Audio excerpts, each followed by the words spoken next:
And the main point of this week is about discovering the masculine warrior in your heart. If instead of letting society define masculinity, look to God to define it. And when God defines it, you'll discover a warrior's heart, right? And that basically means you have to make a choice. Right? As a man, you get to choose what kind of man you're going to become, but there is some barriers to that today, and that is part of it is you got to dispense with all the societal garbage and lies that they've told you as a male.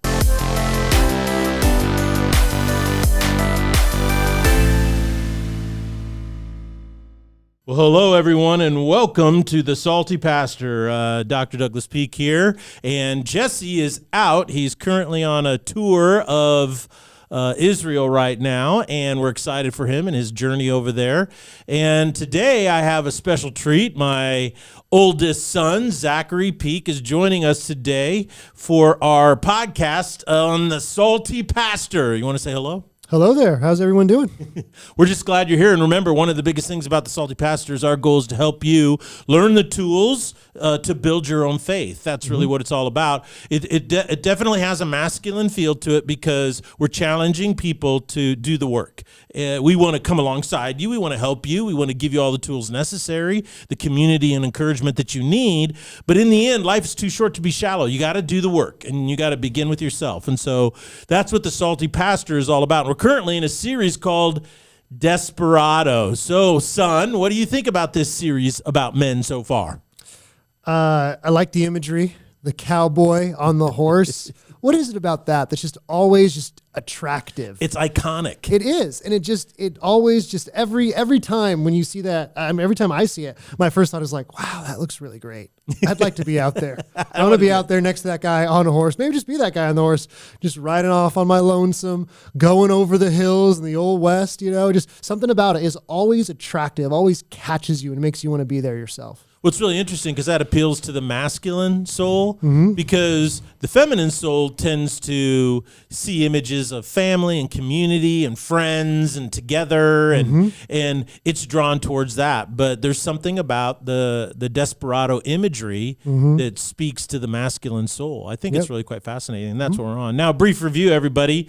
The first 2 weeks, we kind of just addressed this issue that we are all created, males are created in the image of God, and we're created to be masculine, forebears of the image of God. So we need to pursue what that means.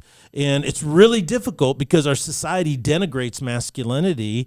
Boys in particular are being socialized away from masculinity.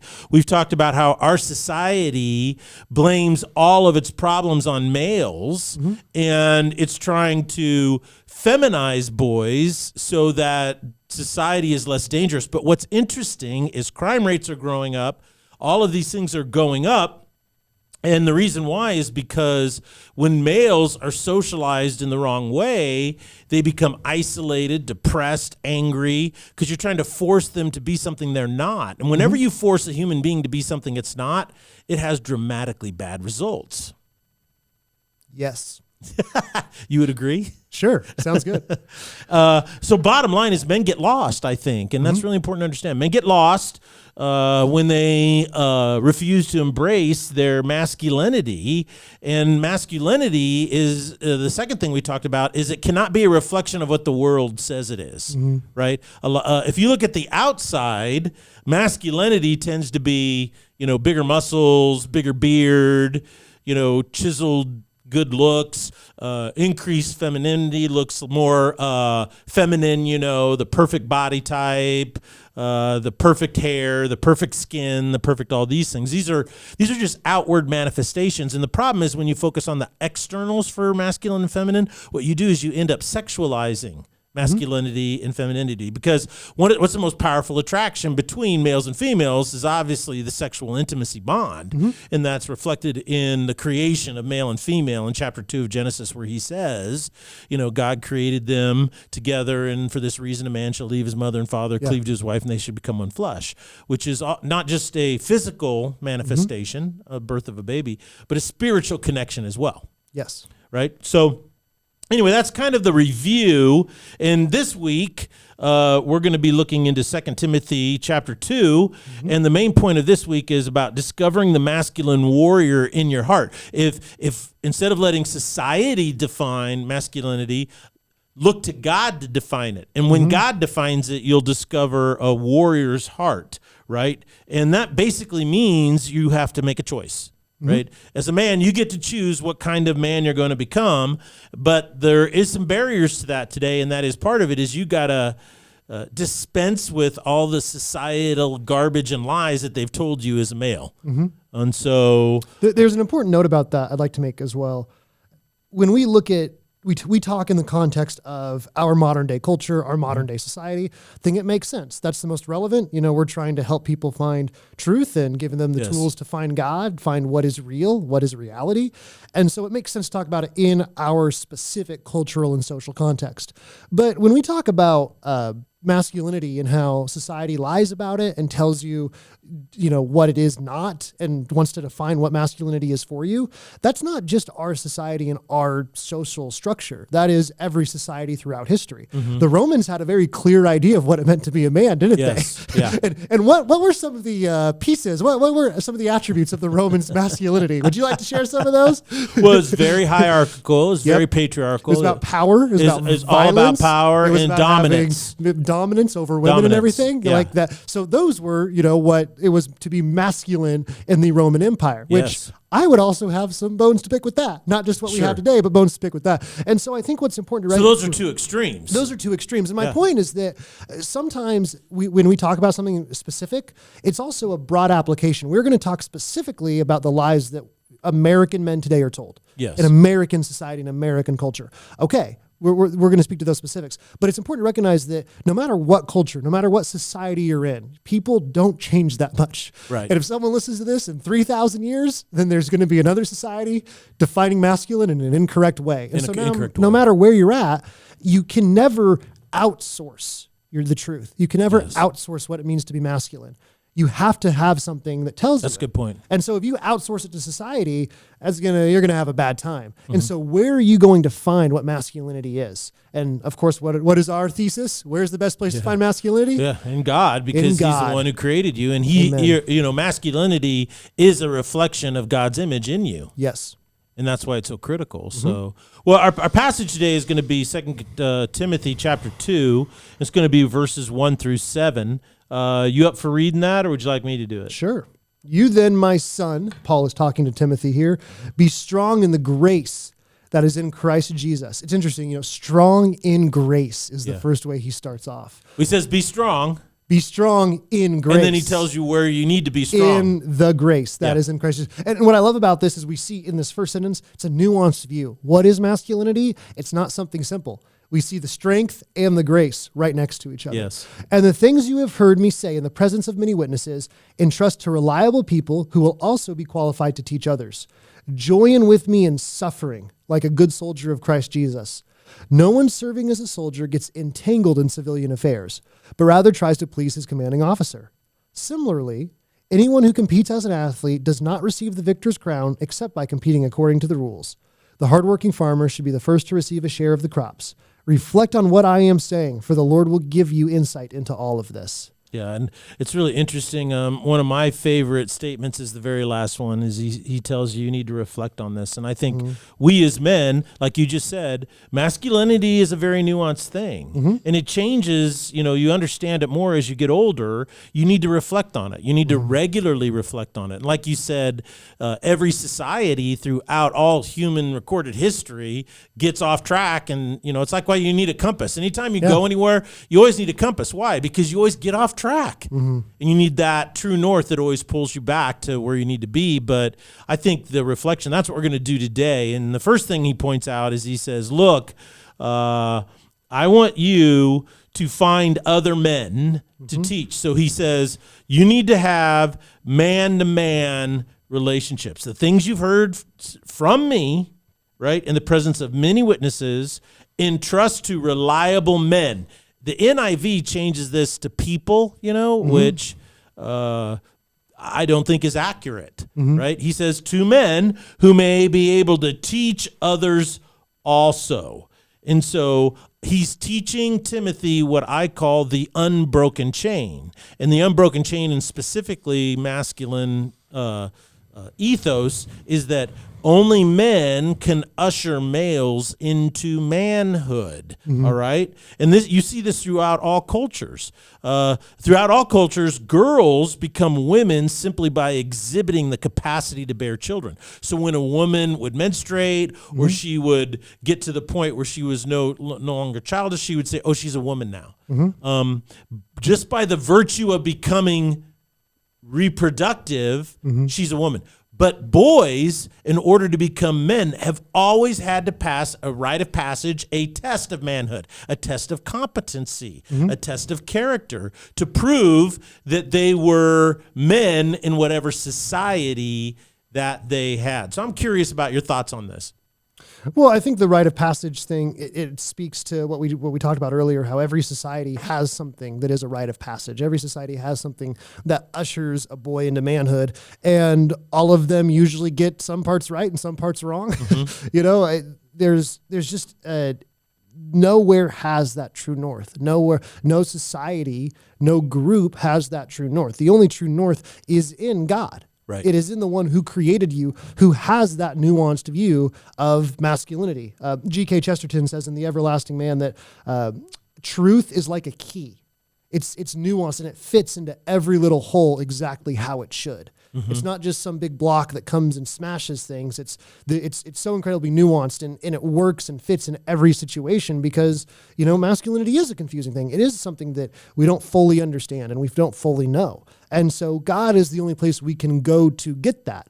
And we see a little bit in here, how does God communicate that to us? Because I think a lot of times we talk about, well, God is the one who gives us. It's like, great, how do I do that? Do I write him a letter like Santa? Do I send him an email? Is there a text? Do I go to the Pope's office and use his special phone to talk to God? He has that, right? That's it's Catholicism, Orthodoxy. Yeah, Catholics aren't going to be happy with me.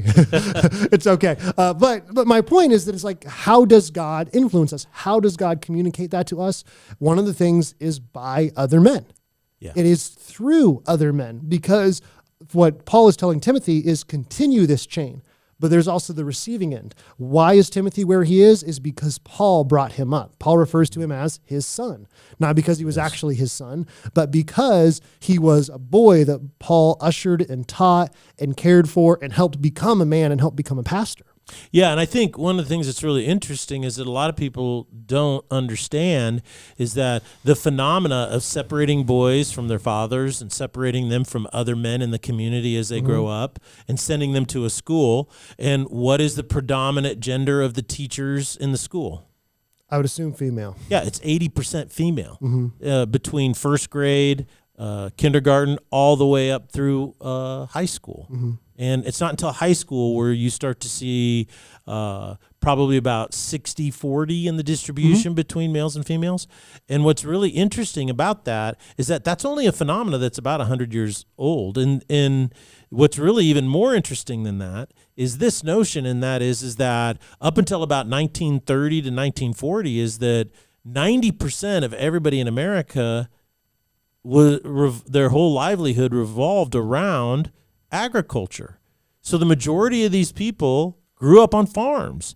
And so these boys grew up on farms doing what? Very early on, they had big responsibilities. They worked alongside their fathers and their uncles and their older brothers, right? And they worked very hard. And so there was woven into just daily life this idea of man to son or man to boy. And so he was naturally, right, socialized. But today, that's really missing in our society, to the point now where Christina Hoff Sommers, who is, she says that she's a feminist, but she's an academic and a scholar, but she wrote a book called War on Boys, and she says that the problem today is that the gold standard for behavior in our public education system is the girl. And you see that in all the outcomes. It said boys are now treated as defective girls. And what's really fascinating is up until 8 years ago, the male to female transgender issue was 3-1. So 3 boys wanted to be girls to every 1 girl wanting to be a boy. And so it's really kind of fascinating up until about 7 or 8 years ago that over the last 50 years, that has been the issue. And so you can see the influence of this process of socialization. And that's why so many parents and so many have gotten their boys involved in sports. Because sports, like when you played football, right? You played football when? In elementary school, middle school, and high school. How many female coaches did you have during that entire time? 0. 0. Right. It was all men, right? Yeah. And when you look back on your experience playing football at Capitol High School, what was the thing that you liked or got out of it the most? Well, I feel like I learned a lot through that process. There was a lot of adversity, a lot of difficulty, lots of obstacles, and I had to learn to overcome them. I had to learn to work hard and just, learn from coaches, be coachable, just, be confident but humble, that kind of stuff. It was much more difficult for me than school was. School for me was very easy, and I was able just to kind of breeze through it. And so football offered me something that was much more of a challenge, that was much harder in this competition that really helped refine me in a lot of ways and grow my character. And what's interesting, so it wasn't the win-loss record that was most meaningful to you, it's the culture. Well, especially when we had those seasons where we did not win many games. That was very much the win-loss record was trying not to matter. Well, when you were in middle school, you didn't win many games, but when you were in high school you guys dominated. Yes, high school we were a little bit better. Well, but the thing about that is it was the culture, that was so, and that's what we're missing, and that's why I think suicidal ideation is so high among males, depression and anxiety is so high among males, so many males are lost, and that's because what society done is taken that option, that cultural option to be socialized into masculinity away from them, and that's why he says here, you need to find faithful men who are able to entrust others also. Like in football, the coach goes out, he wants all these other guys to coach, and he wants good coaches. He doesn't want bad coaches. He wants coaches, other men that are faithful and good teachers and good examples, and that's kind of similar to what Paul is telling Timothy. Find this genre. So, well, let's move on. And I think what interesting is right after that, he says, you need to join with me in suffering like a good soldier of Christ Jesus, which is choose your sacrifice. So what do you think about the need for men? Because you said something just a minute ago. School was easy, academics were easy, but what was hard? Football was much harder. It was much harder. So so you were attracted and shaped by the struggle more than the ease. Talk about that. Well, join with me in suffering. I think there's a lot of different ways we could go talking about what should our attitude towards suffering be? Yeah. What should our attitude towards persecution be? But why do you think it's so necessary for you as a boy growing into a man that it was the struggle that shaped you the most? Why? Yeah, well, that built strength. That builds character. That builds an ability to look at a situation that is going poorly and recognize we can make this better, or I can make this better. What was really interesting, and you mentioned the record, and we talked about the win-loss. In middle school, like my last year of my middle school football team, we were 0-7 or something like. We were awful. We were very, very bad. I did not play much. We lost every game. That was not a good season. That's why they lost, because you didn't play much. Thank you. You're much too kind. No, but it was a rough year. It was not a lot of fun, not a lot of happiness at those practices, not a lot of good times. But then I kept working, started going to the weight room for football workouts and stuff like that. And then, I went to high school. The team was much better, a much better culture. And that to me it built this resolve, because I went through a situation where stuff was really awful and stuff was really bad. And then it got much, much better. And part of it was because I was working harder and I was able to have more opportunity to work hard, but also just because the quality around me got better, the culture around me, just the culture of the programs was different and it was better. And it just showed me that, now I think about the idea of young men having the idea of suicide. It's like, how much difficulty have they gone through that they were able to overcome? Right. Because when you go through something difficult that you're able to overcome, it just builds slowly in you that, no matter what it is, we can figure it out, or I can figure this out, or I've been in a rough spot before, I can move forward. But if you never have any of that, then when something bad happens, that's when you're unsure of yourself. You lose that confidence, you lose that inner strength. Yeah, and it's interesting during all those times as a father, to his son, what's really interesting about it is that you got to choose, and once you chose, then I said, well, you got to stick with it. But over all those years, what would I always say was your greatest asset? My brain. Your brain, yeah. That's why you let me run into people with football helmets. There you go. Some people say that's a little incongruent there, Dad. But no, but see, the thing is it wasn't that you were going to become the next, Peyton Manning or anything at all like that. I realized the capacity for you to become that, the rare athlete that gets to the NFL, but it was that in that environment of physicality and the struggle is that you were learning mental toughness, and your best asset was your brain. And so, I read a story or a study about that showed how men bond and grow, and particularly how they look back on experiences. And it's really interesting. What researchers did at a university is they created a fake fraternity, and then they recruited guys to join. All right, and then they split the people recruited into two groups. In one group, they said, to join this fraternity, all you have to do is write an essay, one paragraph long. I want to be a part because blah, blah, It's blah. not an essay, that's a paragraph. That's a paragraph.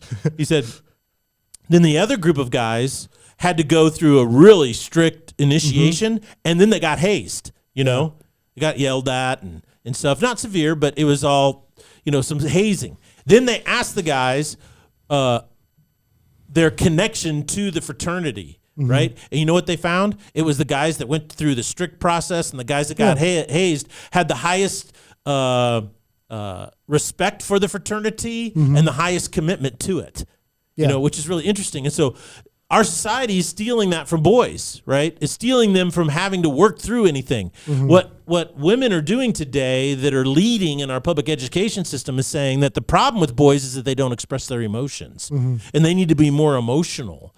And okay, that's what girls do, right? That's not what boys do. Boys have to learn to control their emotions and overcome hardship. That's how they become masculine. So I think that's a critical point that our society has lost. Yeah, well, the suffering is, it can come from so many areas, but in so many cases, like the way we control it and the way we relate to suffering, if it's a choice, it's usually something we're suffering for something worthwhile. And I mean, at the end of the day, it's always a choice. Like I think of the suffering that Paul went through was a lot of persecution, but that was a choice. He chose to be persecuted because he was not willing to shut up about Jesus. He was not willing to back down. He was not willing to abdicate. He was saying, this is what is true, and I'm going to move towards this.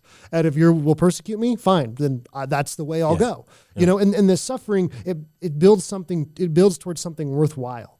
It builds towards a goal. And as guys, that is the very best thing that you can do, is moving towards something that is good and something that you have to work for.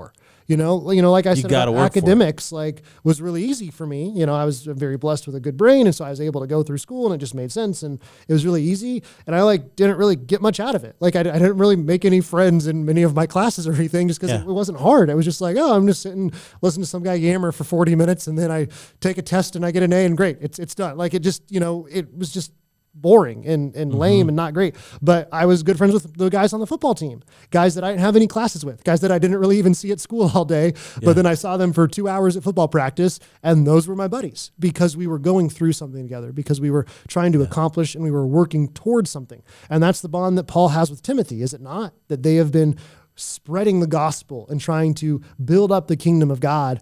And that was difficult. It's very difficult. And they had that bond because they had gone through these difficult times together. Yeah, and I think that in the next verse or the next truth in this passage comes to the forefront where he says, no one serving as a soldier gets entangled in civilian affairs, but rather he tries to please his commanding officer. And that's basically the notion that you got to choose your sacrifice, and your sacrifice better be something where you're not living for yourself. Well, and I think that verse to me is the most applicable for young men today. Yeah.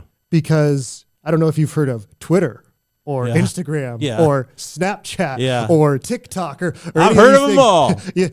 Television and Netflix, and it's really easy to waste time.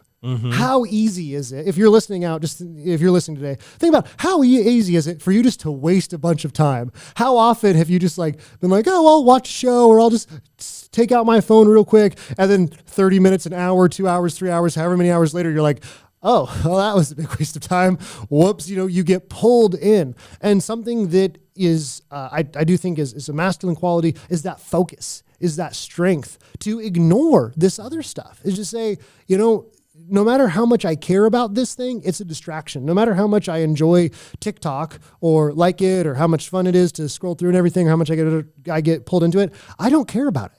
It's worthless to me. Yeah. And just moving forward and not being distracted by those things. Because I do think, especially today, there's a lot of distractions in our world. Yeah. You can distract yourself with a lot of things. We've been talking about sports. How many people distract themselves with sports? Yeah. That's all you're doing is watching sports and reading statistics and stuff. And I'm a little guilty of that one. I really love watching some football. But I think a deeper point there that needs to be pointed out is that a man's soul thirst drives him to be interested in things outside of himself, like sports or hobbies and these things. It's a part of that thirst. The problem is that the world uses those against you. And so that you never ask the deeper question. You can't let yourself be distracted. If you have not found what it means to be a man yet, if you have not found God, if you have not found truth, and you don't have that meaningful purpose in your life, that you are chasing down and seeking Jesus, and while you do that, you are making an impact in this world through your relationship with the Holy Spirit. If you have not found that yet and you're distracted from that, then yes, you need to go find that. And the world is distracting you from that question. Yeah. It was really interesting. I was listening to one of the most popular podcasts in America recently. And this guy, he's a sports guy, and he had this writer on, and they talk occasionally. And they're both in their, I think, 50s now. And it was really interesting listening to them because, this guy's usually a sports guy. It's like the biggest sports podcast in the world. And he was talking to this guy who's a writer who's done really well. And so they're just talking about like pop culture and just a little bit of everything, just kind of going around, kind of riffing, having a good time. And they started talking a little bit about it started with ghosts a little bit, like, oh, what do you believe about ghosts? Yeah. But then the writer, because he's a writer, he can't help but, bring up deeper things. He's like, you talk about ghosts really superficially, but what makes a ghost? How does that something exist? There's got to be like a God or something. And you never talk about that. And the guy's like, oh, sports? just like completely, he's like, he had nothing to say. He was just like, I don't have any answer to that. Yeah. Just like totally taken off guard. And it was interesting because here's a guy he's built some successful companies. He's done, a great job. He's got a super popular podcast and everything, but he's distracted from these questions and he doesn't want to look at them. Yeah. He totally ignores them. And so there are men like that, who, if you are distracted by this world, to be taken away from these really important questions about who you are, what you are meant to be, what it means to be a man, those questions are a lot more important. You need to get rid of those distractions. Also, sometimes you have those questions answered. Sometimes you've heard of Jesus, or maybe you've been baptized and you go to church and stuff, and you're like, oh yeah, I know God, it's great, it's cool, but how distracted do you let yourself be? How much are you focused on Jesus? Are you taking time? Because I'm going to talk a little about training this weekend. The thing you do, how what you do in this world matters and makes you who you are and how you choose who you're going to be. And my question to you is, how much time are you spending reading your Bible every day?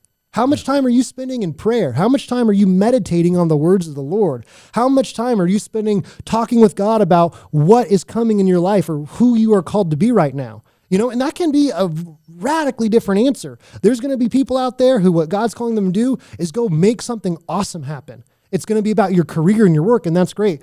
Maybe you've just had a child or you have young kids. Maybe what God's telling you he wants you to do is be a really good dad. And you know what? Maybe your career doesn't matter as much right now. That's okay too. But are you in communion with God, undistracted, chasing those down? Because I think a lot of men, whether they know who Jesus is and have that within them or they don't, and they need to answer those questions, either way, they let themselves be distracted by how much is in the world. And when I look out at, the young people in my generation and the men who are a little bit younger than me, but who are adults, I see a lot of distraction. Yeah. You get pulled into these distractions so easily. And I think it's because, like this sports guy, you don't want to confront those questions. And so it gets really easy to be distracted when you don't want to confront those questions. But that kind of shows you how important it is to face them. You've got to face those deeper questions because the next thing he says in this passage is there are rules in life and you break them at your own peril. He says anyone who competes as an athlete does not receive the victor's crown except by competing according to the rules. And, his imagery is athletes must compete according to the rules if they want to win. And there are rules in life if you want to become the man you are meant to become. You just have to accept it. And one of them is you have to follow the rule, know yourself. You have to answer the question that you just said, that the world spends its time trying to get you to be distracted from ever asking or answering. Who are you? Who are you? And most guys won't do it. You cannot, because see, once you figure out the answer to that question, that's when you stop living as a victim, you stop living as a pawn, you stop living as a sheep, and you start living as a man. And you start realizing, look, I'm responsible for the outcome of my life. I'm responsible for pushing the needle in one direction or another. And like what you said earlier, what I do every day matters. Whatever I train myself for, that's what I'm prepared for. I'm prepared to face that. So let's keep going, because he then says this. He goes, the farmer, right, should be the first to receive, the hardworking farmer should be the first to receive a share of the crops.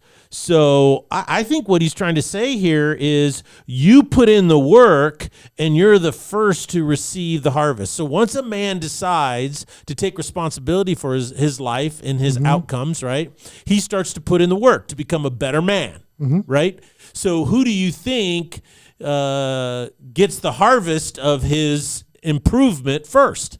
Well, he does first. And I would say that answering that question, who are you? That is a harvest that you will enjoy for the rest of your life. Yeah. That is an incredible harvest for you. But what's interesting about this is just like the farmer, he gets the first of the harvest, right? Because he's out there. Yes. He's hanging out with it. He's getting it right there. So Yeah. he has it in his hands. It also benefits so many other people. Correct. And so, yes, there's this firstness that you get because you are the one being changed. You are the one moving more towards truth, more towards true north. That's an amazing thing for you, and you enjoy it first. But there's a ripple effect, and it is great through the people, first to the people closest to you, and then it slowly ripples out, just like a rock in a pond. And it gets a little smaller with every step further it gets away, but it still is rippling out there. Yeah. And that's why it's so important to answer that question. And then to become a good, strong man is because a good, strong man has amazing ripple effects in this world. It creates so much goodness. It creates protection and security. It allows for things to prosper. It creates freedom. That is what that masculinity can do. And so, yes, the man will enjoy that first, because when you answer who you are as a man, when you find out who you are and what your true north is and start moving towards that, when you have your identity that you are confident but not arrogant about, then you enjoy that first.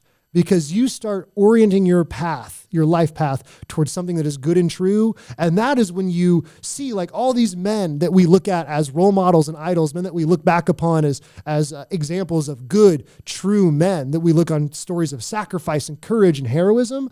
That's what those guys had, is they knew who they were, and so they were able to be undistracted. They were able to live according to the rules of who they were, and they were able to move forward. And you will have that too, so you will enjoy that first.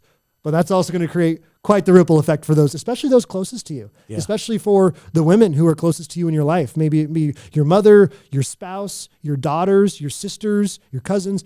It will create great ripple effects to them and the freedom and security it offers. But it also, the other men, it helps strengthen that chain. Yeah. Because then the other boys maybe around you, or the ones who are trying to be men, they see it and they are able to be inspired by you as well.